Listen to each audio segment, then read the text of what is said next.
My husband was diagnosed with cancer in 2013. It started as a bump on his tongue, and when he got the diagnosis, it was stage 4. Have you ever felt like nobody was there? Have you ever felt forgotten in the middle of nowhere? Have you ever felt like you could disappear? Like you could fall and no one would hear? We were a single family income. We went to having nothing, no state assistance. It literally changed in 24 hours from him being diagnosed to him not having a job. We went into it believing that it was curable. That's what we had been told from day one. Unfortunately, it wasn't. Let that lonely feeling wash away. Maybe there's a reason to believe you'll be okay. 'Cause when you don't feel strong enough to stand, if you can reach out your hand. Katie, when I met her, offered Parker the Reach Out for Youth Assistance Program so that he was able to have these opportunities at the Y without us having to financially put money out for them when we couldn't. It not only gave my son a normalcy during a time that wasn't normal for him, but it also gave me the opportunity to have a stress relief by having a membership to the Y myself. Parker is an amazing kid. We were upfront with him from day one. His dad was diagnosed when he was 2.5, and my husband and I always decided that from day one we were going to be very open and honest with him about what was going on, because he was going to his dad's treatments every day with us. But we also knew that Parker didn't have a lot of social skills because he was stuck with me and his dad all the time. So I think the Y really helped with that when he was able to get into the swim lessons.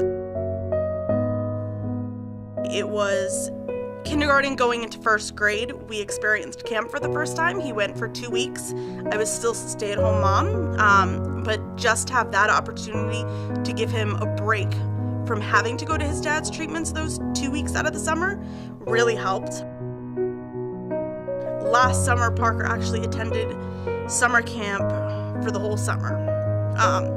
And that's because his dad had passed and I had gone back to work, and I didn't know how I was going to be able to take care of my son and still provide for him. So Parker's not a kid of many words. Usually when you ask him how his day was, especially after school, it's, I don't know, it was good. I will say when he came home from the Y, he couldn't stop talking about all the activities, especially the counselors. I think his favorite counselors, to be honest, were Christian and Matt. They really touched him and made an impact on his life, which I'm forever grateful for. And he's had a countdown from the last day of camp until when camp's going to begin this year. The fact that he is already looking forward to next summer. We went through actually the camp brochure the other night, and he's already talking about how he wants to work for the camp when he's older and go back and become a leader in training and a counselor in training, which I think is amazing that he's already been influenced enough by the counselors, and it shows just how important the Y is to kids like Parker, but also other kids that are attending and the benefits that they're getting from attending the Y. I think Jeremy definitely found comfort in knowing that we were going to be taken care of. Katie and I had talked prior, and she told me that no matter what happened, no matter what our financial stance was, that the Y would always be there for Parker and myself.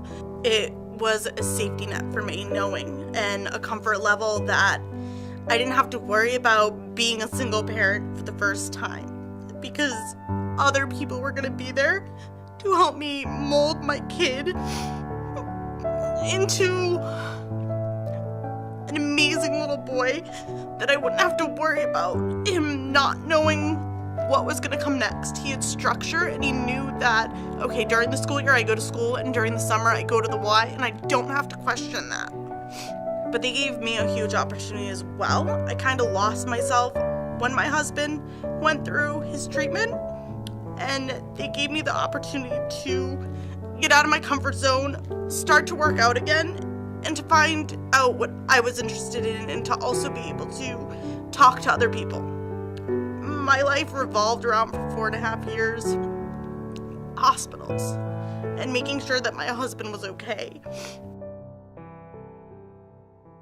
So it ended up being the New Year's Eve game of 2017, and I remember it being the coldest game that there was.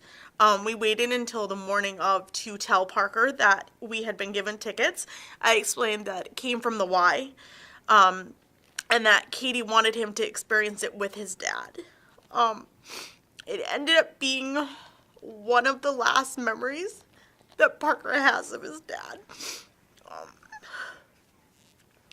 His dad bundled them both up, I remember, in snowsuits and layers upon layers of clothes, just to be able to do that.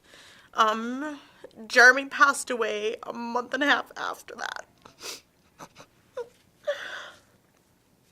But I can't tell you how thankful I am for the Y and for that opportunity, because it's something that my son still talks about today.